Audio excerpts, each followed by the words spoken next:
So last video की and की तरफ मैंने एक टेबल डिस्कस किया था आपसे और वो टेबल कुछ ऐसा दिखता था। इस टेबल के इस साइड पे मैंने लिखे थे असेट्स, यहाँ पे लायबिलिटीज, यहाँ पे ड्राइंग्स, यहाँ पे कैपिटल, यहाँ पे expenses, losses, revenue, income, gain, right. और इनके ऊपर मैंने लिखा था डेबिट एंड क्रेडिट। और मैंने आपको एक सिंपल रूल ऑफ थंब बताया था कि असेट्स, ड्राइंग्स, एक्सपेंसेस या लॉसेस में से कुछ भी अगर इंक्रीज होगा तो वो डेबिट साइड पर जाएगा। Liabilities, capital, returns, revenue sorry, income और गेन्स में से कुछ भी इंक्रीज होगा तो वो क्रेडिट साइड पे जाएगा। और इसका जस्ट ऑपोजिट मतलब असेट्स, ड्राइंग्स, एक्सपेंसेस में से कुछ भी अगर कम होगा तो वो जाएगा क्रेडिट साइड पर। And same goes for these three, ये लोग जाएंगे डेबिट साइड पर। ओके, आई नो अभी ये टेबल आपको बिल्कुल भी समझ में नहीं आ रहा होगा, लेकिन अब हम क्या करेंगे, इस टेबल की एप्लीकेशन देखेंगे अपने पूरे अकाउंटिंग प्रोसेस में और उसके बाद this table will start making some sense to you. तो मैंने आपको पहले भी बताया था कि अकाउंटिंग का जो पूरा प्रोसेस होता है, प्रोसेस हम उसे इसलिए बोलते हैं क्योंकि कुछ इंटरलिंक्ड एक्टिविटी होती है। हम इसे प्रोसेस इसलिए बोलते हैं, प्रोसेस मतलब होता है इंटरलिंक्ड एक्टिविटीज, राइट। मतलब एक कंप्लीट प्रोसेस है जिसे हम क्या बोलते हैं, फाइनेंशियल अकाउंटिंग बोलते हैं, राइट। उसमें क्या है, कुछ इंटरलिंक्ड एक्टिविटीज है, मतलब कुछ एक्टिविटीज हैं जो एक दूसरे से जुड़ी हुई हैं। और इसे मैंने एक सर्कल के फॉर्म में दिखाया था पिछली वीडियोस में, जिसमें सबसे पहले था कि आप क्या करते हैं, रिकॉर्डिंग करते हैं, उसके बाद आप क्लासिफाइंग करते हैं, उसके बाद आप समराइजिंग करते हैं, राइट। और समराइजिंग के बाद आता है एनालाइजिंग, राइट, एनालाइजिंग या फिर इंटरप्रिटेशन। और इसे हमने एक सर्कल के फॉर्म में दिखाया था क्योंकि एनालाइजिंग के बाद फिर से हम लोग रिकॉर्डिंग का प्रोसेस स्टार्ट कर देते हैं। अब जब मैं बात कर रही थी रिकॉर्डिंग, क्लासिफाइंग, समराइजिंग और एनालाइजिंग की, ये पूरा क्या है, फाइनेंशियल अकाउंटिंग का प्रोसेस है। तो सबसे पहले हमें क्या समझना है, रिकॉर्डिंग के प्रोसेस को समझना है। और रिकॉर्डिंग के प्रोसेस को अगर हमने अच्छे से समझ लिया और रिकॉर्डिंग के प्रोसेस में हमने देख लिया कि ये चीज़ें किस तरीके से इस्तेमाल होती है, टेबल किस तरीके से यूज़ होता है, तो पूरी अकाउंटिंग हमारे लिए आसान हो जाएगी समझनी। तो आज से जो वीडियोज़ होंगी they will be about recording. और रिकॉर्डिंग में हम सबसे पहली चीज़ जो पढ़ेंगे, हम लोग पढ़ेंगे इसमें जर्नल एंट्रीज। हम लोग इसमें पढ़ेंगे जर्नल, या जिसे हम बोलते हैं books of original entry, books of original entry, right. Books of original entry ऐसी बुक्स हैं जिसमें हम ओरिजिनली अपनी एंट्रीज कर रहे हैं। एंट्रीज यानी कि जब ट्रांजेक्शंस हो रही हैं, जब इवेंट्स हो रहे हैं, जब फाइनेंशियल ट्रांजेक्शंस बिजनेस कर रहा है, तो मैं इन ट्रांजेक्शंस को एंट्री के फॉर्म में कहाँ रिकॉर्ड कर रही हूँ, इन बुक्स में रिकॉर्ड कर रही हूँ, इसलिए हम इन्हें बोलते हैं बुक्स ऑफ ओरिजिनल एंट्री या फिर जर्नल। तो हमें कंफ्यूज नहीं होना है, journal, books of original entry, इनका एक ही मतलब होता है, राइट। सो रिकॉर्डिंग में हम लोग पढ़ेंगे जर्नल, जर्नल को हम क्या बोलते हैं, बुक्स ऑफ ओरिजिनल एंट्री भी बोलते हैं ना। वन वेरी इंपॉर्टेंट थिंग, क्योंकि हमें ये पता है कि फाइनेंशियल अकाउंटिंग जो है वो एक फॉर्मल सब्जेक्ट है।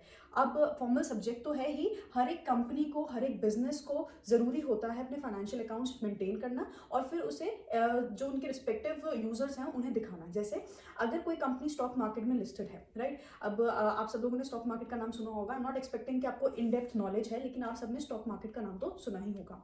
अब कोई भी कंपनी अगर स्टॉक मार्केट पर लिस्टेड है तो ज़रूरी होता है कि हर क्वार्टर के बाद, यानी कि 1/4 ईयर के बाद उन्हें क्या करना है, अपने अकाउंट्स पब्लिश करना है। मतलब उन्हें लोगों को बताना है, उन्हें जनरल पब्लिक को बताना है कि उनकी कंपनी ने इस गिवन 3 मंथ्स के टेन्योर में कैसा परफॉर्म किया है। मुनाफा हुआ है तो वो कितना हुआ है, नुकसान हुआ है तो वो कितना हुआ है, उनके असेट्स कितने हैं, उनकी लायबिलिटीज कितनी है, उनकी कैपिटल कितनी है, क्या बिजनेस नया लेकर आए वो, कितना बिजनेस उन्होंने सेल ऑफ किया, राइट। ये सारी चीज़ें उसे बतानी पड़ती हैं। तो जब ये सारी चीज़ें कम्युनिकेट करनी है, और एक नहीं सारे बिजनेसेस को करनी है, और इसी तरीके से ये इन्फॉर्मेशन गवर्नमेंट को भी देनी होती है, क्योंकि गवर्नमेंट क्या करती है, टैक्सेस चार्ज करती है। और टैक्सेस वो कब चार्ज करेगी, जब उन्हें पता रहेगा कि जो आपने जो बिजनेस ने फाइनेंशियल अकाउंटिंग की इन्फॉर्मेशन दी है वो सही है। तो इसीलिए फाइनेंशियल अकाउंटिंग को करना तो ज़रूरी ही है, और उससे ज़्यादा ज़रूरी है कि फाइनेंशियल अकाउंटिंग को एक प्रिस्क्राइब तरीके से किया जाए। अब यहाँ पे मैं लिख रही हूँ प्रिस्क्राइब्ड वे। प्रिस्क्राइब वे यानी कि जिस तरीके से स्पेसिफाइड है कि भाई फाइनेंशियल अकाउंट्स इस तरीके से मेंटेन किए जाते हैं, उसी तरीके से इन्हें किया जाए।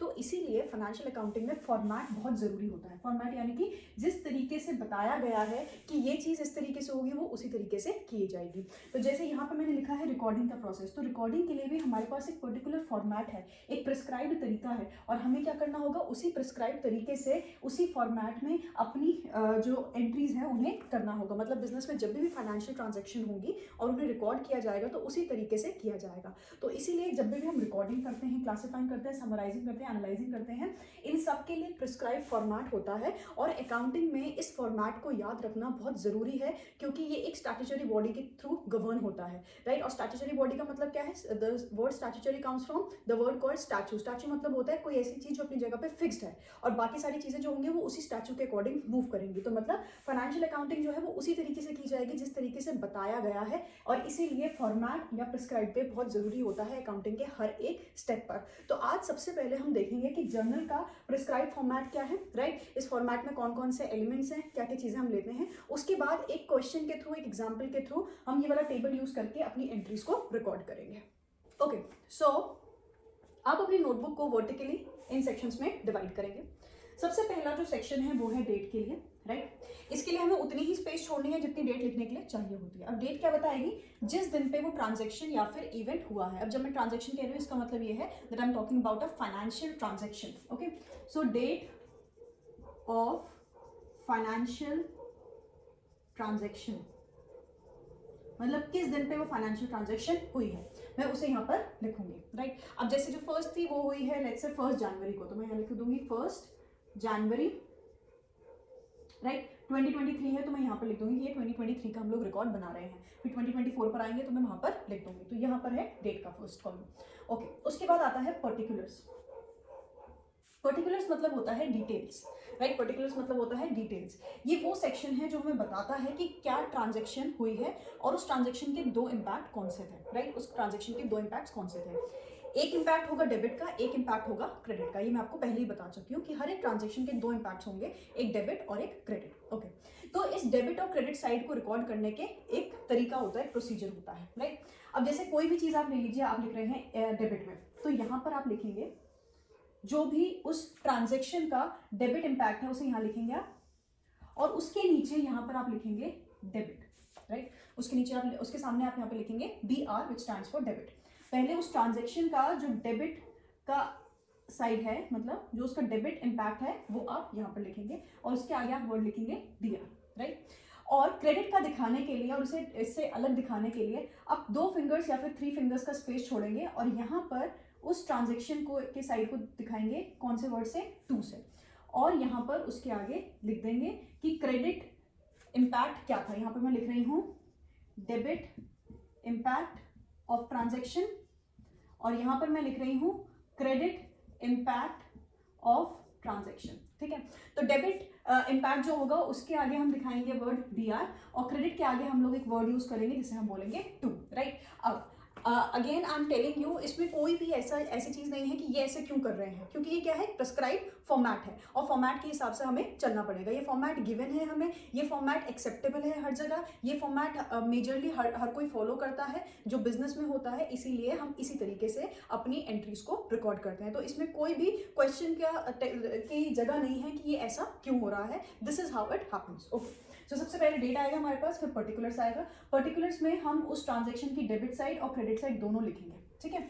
अब उसके बाद हमारे पास एक कॉलम है जिसमें लिखा हुआ है L.F. जिसका फुल फॉर्म है लेजर फोलियो। अभी के लिए आप इसे मार्क कर लीजिए, इसे हम नेक्स्ट वीडियो में या आज की फर्दर वीडियो में समझेंगे कि लेजर फोलियो का मतलब क्या होता है। अभी के लिए आपको इसमें कुछ भी नहीं लिखना है। LF आपका खाली रहेगा, लेजर फोलियो आपका खाली रहेगा। उसके बाद आते हैं डेबिट अमाउंट पे। अब जो डेबिट इम्पैक्ट था इस ट्रांजैक्शन का, उससे जो अमाउंट होगा वो डेबिट के अंडर आएगा, डेबिट अमाउंट के अंदर आएगा, और क्रेडिट साइड का जो ट्रांजैक्शन के अंदर था वो आएगा क्रेडिट के अंदर, इस तरीके से। और याद रखिए डेबिट और क्रेडिट अमाउंट हमेशा क्या होंगे? सेम होंगे, क्योंकि हमने देखा था हर एक ट्रांजैक्शन का एक इक्वल डेबिट होता है और उसका बिल्कुल ऑपोजिट क्रेडिट होता है, राइट। सो डेबिट का अमाउंट आ जाएगा यहाँ पर और क्रेडिट का अमाउंट आ जाएगा यहाँ पर, इसीलिए ये वाला कॉलम है डेबिट अमाउंट का और ये वाला है क्रेडिट अमाउंट का। अब ये मत करिएगा कि पहले क्रेडिट अमाउंट बना दिया फिर डेबिट अमाउंट बना दिया, ऐसे जरूरत नहीं है, क्योंकि again I am repeating it is a format and you have to stick to the format. Okay, now उसके बाद एक और चीज़ आती है, आपने पूरी ट्रांजैक्शन लिख ली, उसके बाद इस ट्रांजैक्शन से रिलेटेड अगर कोई भी इंफॉर्मेशन है वो देने के लिए हम यहाँ पर लिखते हैं एक नरेशन। मैं बता रही हूँ कि इसे हम क्या बोलते हैं, इसे हम बोलते हैं नरेशन। ये नरेशन जो है ये ब्रैकेट्स के बीच में लिखी जाती है जब ये ट्रांजैक्शन हो जाएगी, और इसे हम यूजुअली स्टार्ट करते हैं वर्ड बीइंग से, राइट। यहाँ पे नरेशन आती है, उसको हम ब्रैकेट ओपन करते हैं, बीइंग से स्टार्ट करते हैं, जैसे being debit this and credit this, और इसे हम क्लोज कर देंगे, और इसका कुछ भी अमाउंट वगैरह से कुछ भी लेना देना नहीं है। उसके बाद अगर आप चाहें तो नीटनेस के लिए आप एक लाइन ड्रॉ कर सकते हैं कि भाई ये वाली ट्रांजेक्शन हमने रिकॉर्ड करनी बंद कर दी है, ये रिकॉर्ड हो गई है, अब हम नेक्स्ट ट्रांजेक्शन पे आएंगे। लेट्स से 2 जनवरी को कोई ट्रांजेक्शन हुई थी, उसे रिकॉर्ड करने पर हम लोग आ गए और वो वाली ट्रांजेक्शन हमने यहाँ पर मेंशन कर दी, राइट। एक्स डेबिट टू सी और नीचे उसके बाद फिर से being this this this this this, यहाँ पे भी अमाउंट आ जाएगा, यहाँ पे भी अमाउंट आ जाएगा। तो इस तरीके से हमारे पूरे जर्नल का फॉर्मेट बनता है। और लास्ट में हम लोग क्या करते हैं, डेबिट का टोटल, डेबिट कॉलम का टोटल और क्रेडिट कॉलम का टोटल यहाँ पर लिख देते हैं और दोनों क्या आने चाहिए हैं, बराबर आने चाहिए हैं, क्योंकि हर एक ट्रांजेक्शन में जितना आपने डेबिट किया है उतना ही आपने क्रेडिट भी किया है। तो लास्ट में क्या आ जाएगा, दोनों का सबमिशन आ जाएगा, डेबिट कॉलम का और क्रेडिट कॉलम का। उसी के साथ यहाँ पर ऊपर लिखा जाता है जर्नल ऑफ, मतलब ये जर्नल किसका है, जो बिजनेस का नाम होगा वो यहाँ पर लिखा जाएगा। जो भी बिजनेस का नाम होगा, ABC लिमिटेड है, भारत एंड सन्स है, भारत एंड सन्स, ऐसा कोई भी नाम होगा, बिजनेस का नाम यहाँ पर लिखा जाएगा। तो जर्नल ऑफ यहाँ पे बिजनेस का नाम आ जाता है। उसके बाद यहाँ पर आप बता देंगे कि भाई कितनी डेट के लिए आपने बताया, कितने टाइम पीरियड के लिए बनाया। सबसे पहले डेट का कॉलम, फिर पर्टिकुलर्स, फिर लेजर फोलियो। लेजर फोलियो में अभी के लिए हम कुछ भी नहीं करेंगे, debit amount and your credit amount. So this is what the format of your journal looks like, right. और इसमें कोई भी चेंजेस करने की स्कोप नहीं है, क्योंकि ये प्रिस्क्राइब फॉर्मेट है, ये गिवन फॉर्मेट है, इसमें आप कोई भी अपने हिसाब से चेंजेस नहीं कर सकते हैं। इसे नरेशन कहते हैं, ब्रैकेट से स्टार्ट होती है, बीइंग वर्ड से स्टार्ट होती है। अब इसके बाद हम एक एग्जांपल लेते हैं और मैं कोशिश करूंगी वैसे तो कि ये पूरा टेबल आ जाए, पर नहीं आ पाया तो मैं डायरेक्ट एंट्रीज लिख दूंगी और साथ साथ में मैं आपको लॉजिक समझाती रहूंगी उनके पीछे। ओके, तो अब हम डिस्कस करते हैं जो भी चीज़ अभी तक हमने समझी हैं। अब मैं उसे प्रैक्टिकल फॉर्म में दिखाऊंगी यूजिंग अ न्यूमेरिकल, और वो न्यूमेरिकल आपकी स्क्रीन पे शो हो रहा होगा। So let's read it. ये कहता है prepare a journal of ABC and sons from the following transaction. अब हमें किसके लिए जर्नल बनाना है, हमें जर्नल बनाना है ABC एंड सन्स के लिए। तो मैंने ऊपर यहाँ पर लिख दिया journal of ABC and sons, और फॉर्मेट वही है जो हमने अभी डिस्कस किया था, date, particulars, ledger folio, debit amount and credit amount. अभी के लिए हम लोग लेजर फोलियो पे ध्यान नहीं देंगे। लेजर फोलियो मैं आपको इसी वीडियो में आगे या फिर नेक्स्ट वीडियो में बताऊंगी कि किस लिए इस्तेमाल होता है। Okay, now let's come to the first transaction, March 1, 2021। मतलब जो पहली ट्रांजेक्शन है वो हुई है March 1, 2021 को। इसमें लिखा है started business with cash ₹1 lakh, ठीक है। तो ABC एंड सन्स में started business with cash ₹1 lakh. तो चलिए यहाँ पर देख लेते हैं। मैं यहाँ पर लिख रही हूँ स्टार्टेड बिजनेस, ठीक है। अब हमने बिजनेस स्टार्ट किया। अब याद रखिए हमें सारी ट्रांजेक्शन्स जो हैं वो रिकॉर्ड करनी है, किसके पर्सपेक्टिव से, हमें रिकॉर्ड करनी है बिजनेस के पर्सपेक्टिव से। ओके, जब भी हम स्टार्ट करते हैं बिजनेस, सबसे पहले क्या आया है हमारे पास, कैश आया है। कैश कितना आया है, ₹1 लाख। ओके, अब कैश क्या होता है बिजनेस के लिए, असेट होता है। याद रखिए कैश क्या है बिजनेस के लिए, असेट है। अब कैश बिजनेस में आ रहा है तो मतलब असेट क्या हो रहा है, इंक्रीज हो रहा है, तो ये क्या होगा, डेबिट होगा, right. I am telling you again, cash business में आया है तो बिजनेस में कैश इंक्रीज हुआ है कितने से, ₹1 लाख से, राइट। कैश क्या होता है हमारे लिए, असेट होता है। असेट जब इंक्रीज होते हैं तो कौन सी साइड पर जाते हैं, डेबिट साइड पर जाते हैं। तो ठीक है, मैंने इसके आगे लिख दिया कि ये क्या है, ये इस ट्रांजेक्शन का डेबिट इंपैक्ट है, ठीक है, ये आ गया इसका डेबिट इंपैक्ट। ओके, अब जब हम स्टार्ट करने के लिए बिजनेस कोई भी असेट लेकर आते हैं तो उसे क्या बोला जाता है, कैपिटल बोला जाता है। क्या बोलते हैं उसे, कैपिटल बोलते हैं। ये जो ये कैश था ये कौन लेकर आया होगा, ओनर लेकर आया होगा। और ओनर जो कैश है, कैश के बराबर कोई भी चीज, कोई भी असेट लेकर आता है उसे हम क्या बोलते हैं, कैपिटल बोलते हैं। चलिए अब इस पूरे टेबल में स्पॉट आउट करिए कि कैपिटल कहाँ पर है। कैपिटल है यहाँ पर। बिजनेस में कैपिटल आई है, यानी कि इंक्रीज हुई है कितने से, ₹1 लाख से, राइट। अब कैपिटल अगर इंक्रीज होती है तो वो कौन सी साइड पर जाती है, क्रेडिट साइड पर जाती है। उसे कहाँ दिखाया जाता है, क्रेडिट में दिखाया जाता है, राइट। नाउ ट्रांजेक्शन क्या थी, started business with cash ₹1 lakh. Cash क्या है, कैपिटल है, हमें अच्छे से पता है। अब इस ट्रांजेक्शन के दो साइड्स हमें देखने थे, तो दो साइड्स क्या हैं, एक कैश इंपैक्ट हो रहा है, दूसरा क्या इंपैक्ट हो रहा है, कैपिटल इंपैक्ट हो रहा है। कैश इंक्रीज हो रहा है, वो असेट है, तो क्या कौन सी साइड पर जाएगा, डेबिट साइड पर जाएगा। कैपिटल इंक्रीज हो रही है तो वो कौन सी साइड पर जाएगी, क्रेडिट साइड पर जाएगी। तो हमने ट्रांजेक्शन देखी, ट्रांजेक्शन में जो दो चीजें इंपैक्ट हो रही हैं वो देखी, और दो चीजें जो इंपैक्ट हो रही है उसकी वजह से डेबिट इंपैक्ट कौन सा और क्रेडिट इंपैक्ट कौन सा, हमने वो भी देख लिया। अब हमें क्या करना है, इसे रिकॉर्ड करना है, और रिकॉर्ड के लिए हमें पता है पहले हम क्या यूज करते हैं, पहले हम क्या दिखाते हैं, डेबिट दिखाते हैं। लेकिन उससे पहले हमें क्या लिखनी है, डेट लिखनी है, ठीक है। तो मैं यहाँ पर लिख रही हूँ 1 मार्च को क्या ट्रांजेक्शन हुई, कैश बिजनेस में आया, तो सबसे पहले हम क्या दिखाते हैं, डेबिट का दिखाते हैं। तो यहाँ पे क्या आ जाएगा, कैश। अब इसके आगे बेटा अकाउंट जरूर लिखते हैं, AC मतलब होता है अकाउंट। सो कैश अकाउंट, और दिखाने के लिए डेबिट है तो मैं क्या लिखूंगी आगे, डेबिट। और कैश कितने से डेबिट हो रहा है, ₹1 लाख से डेबिट हो रहा है। तो डेबिट अमाउंट के अंदर क्या आ जाएगा, 1000123, राइट। कितना अमाउंट आ गया, ₹1 लाख का अमाउंट आ गया, राइट। अब क्रेडिट क्या हो रहा है, कैपिटल हो रहा है। क्रेडिट दिखाने के लिए हम कौन सा वर्ड यूज करते हैं, टू यूज करते हैं, 3 फिंगर्स या 2 फिंगर्स, थोड़ा सा आपको डिस्टेंस छोड़ना है और यहाँ पर लिखना है आपने to capital account, right, to capital account. और इसका अमाउंट कहाँ जाएगा, क्रेडिट के कॉलम में जाएगा, यहाँ पर आ गया 1 lakh rupees, right. Again cash account debit to capital account, ये हो गई हमारी ट्रांजैक्शन रिकॉर्ड, राइट। हमने क्या किया, इसे बिल्कुल जर्नल के फॉर्मेट में हमने रिकॉर्ड कर लिया, जिस तरीके से हमें बताया गया हमने उस तरीके से रिकॉर्ड कर लिया। अब सिर्फ एक चीज बची है, वो है नरेशन। नरेशन यानी कि वो स्टेटमेंट जो ये बताएगी कि इस ट्रांजैक्शन में क्या हुआ है। इसे स्टार्ट किससे करना है, being business started with cash, right, being business started with cash. आप चाहे तो कुछ और भी लिख सकते हैं, आपको जो एक्सप्लेन करने के लिए सही लगता है। Being business started with capital, right, being capital brought in form of cash. आप अब इनमें से कुछ भी लिख सकते हैं, लेकिन कौन से वर्ड से स्टार्ट होगा, बीइंग से स्टार्ट होगा, और जो ये स्टेटमेंट होगी इस पूरी ट्रांजेक्शन को एक्सप्लेन करेगी, राइट। तो ये है हमारी first transaction, cash account debit to capital account 1 lakh, right. अब let me tell you, accounts is not a spectator sport. ऐसा नहीं है कि आप इसे देखेंगे आपको ऐसा जरूर लगने लग जाएगा कि हाँ हमें समझ में आ गया, हमें टेबल यूज करना आ गया, लेकिन जब आप एक्चुअल में इसे यूज करने बैठेंगे तो आपको कंफ्यूजन होने लगेगी। So what you have to do, इस वीडियो को बीच बीच में पॉज करके आपको अपने हिसाब से इस टेबल को यूज करके पहले खुद ये ट्रांजैक्शन लिखिए, उसके बाद क्रॉस चेक करिए जब मैं बता रही हूँ कि इसी तरीके से ट्रांजैक्शन होगी या फिर नहीं होगी। Now moving to second transaction. Second transaction के लिए लेट्स मेक सम स्पेस। यहीं पे स्पेस बना लेते हैं क्योंकि हमारे पास थोड़ी जगह कम है, तो हम यहीं पे स्पेस बना रहे हैं। Let's create some space. Okay, I remove the first transaction. आपको ये करने की जरूरत नहीं है क्योंकि आपके पास सफिशिएंट पेज होगा और आप उसमें आराम से कर सकते हैं। ओके, नाउ सेकंड ट्रांजैक्शन कहते हैं हमारी purchased furniture for cash. Furniture एक ठीक है, purchase furniture for cash March 3rd। Okay, अब दूसरी ट्रांजैक्शन है हमारी कौन सी, 3rd मार्च की, तो मैंने यहाँ पर डेट लिख दी है 3rd मार्च। ओके, उसके बाद जो ट्रांजैक्शन है वो हमें कह रही है कि हमने फर्नीचर खरीदा, और कैसे खरीदा, कैश के अगेंस्ट में खरीदा। अब सबसे पहले फर्नीचर की बात कर लेते हैं। फर्नीचर क्या है हमारे लिए, बिजनेस के लिए असेट है। याद रखिए फर्नीचर बिजनेस के क्या होगा, असेट होगा। अब फर्नीचर जब इंक्रीज होगा, क्योंकि बिजनेस ने फर्नीचर खरीदा तो ऑब्वियसली बात है ये असेट क्या होगा, इंक्रीज होगा, तो इसे क्या किया जाएगा, डेबिट किया जाएगा। और अमाउंट कितना है, 20,000 का। तो फर्नीचर बिजनेस में इंक्रीज हो रहा है कितने से, 20,000 रुपए से, तो इसे हम क्या करेंगे, डेबिट करेंगे, ठीक है। और किसके बदले में खरीद रहे हैं हम, कैश के बदले में खरीद रहे हैं, ठीक है। तो दूसरी चीज जो बॉदर होगी वो क्या होगा, कैश होगा।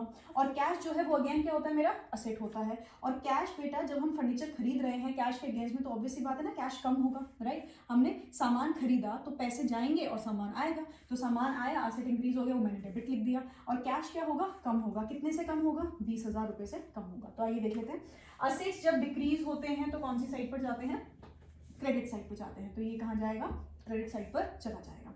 तो परचेज फर्नीचर फॉर कैश, इसके दो इंपैक्ट्स क्या है, फर्नीचर इंक्रीज हुआ 20,000 से, ये है इसका डेबिट इंपैक्ट। दूसरा है कैश डिक्रीज हुआ 20,000 रुपीज से, ये क्या है इसका क्रेडिट इंपैक्ट। अब हमें क्या करना है, इस ट्रांजेक्शन को रिकॉर्ड करना है, तो चलिए रिकॉर्ड कर लेते हैं।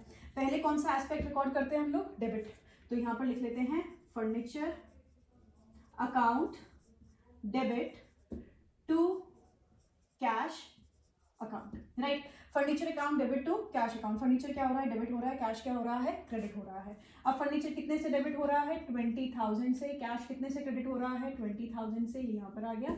और अब इसके नीचे आ जाएगी narration, being furniture purchased, right. अब इसके नीचे नरेशन क्या आ गई, बीइंग फर्नीचर परचेज्ड। अब आप चाहे तो इस नरेशन को अपने हिसाब से चेंज कर सकते हैं, लेकिन फर्स्ट वर्ड क्या होना चाहिए, बीइंग होना चाहिए है, और ये ब्रैकेट्स के अंदर हम लोग लिखेंगे। ये सिर्फ और सिर्फ एक्सप्लेन करने के लिए कि ट्रांजैक्शन क्या है इसे लिखा जाता है, बाकी कोई इसका यूज नहीं है। सो बीइंग फर्नीचर परचेज, और यहाँ पर ये थी इसकी वर्किंग कि किस तरीके से फर्नीचर डेबिट किया गया और कैश को क्रेडिट किया गया। ना if you are watching this video, यहाँ पर इस वीडियो को स्टॉप करिए, पॉज करिए, यहाँ पर ये वाली एंट्री खुद करके देखिए, और कोई भी अगर आपको डाउट आ रहा है तो उस क्वेश्चन को नीचे कमेंट बॉक्स में शो करिए।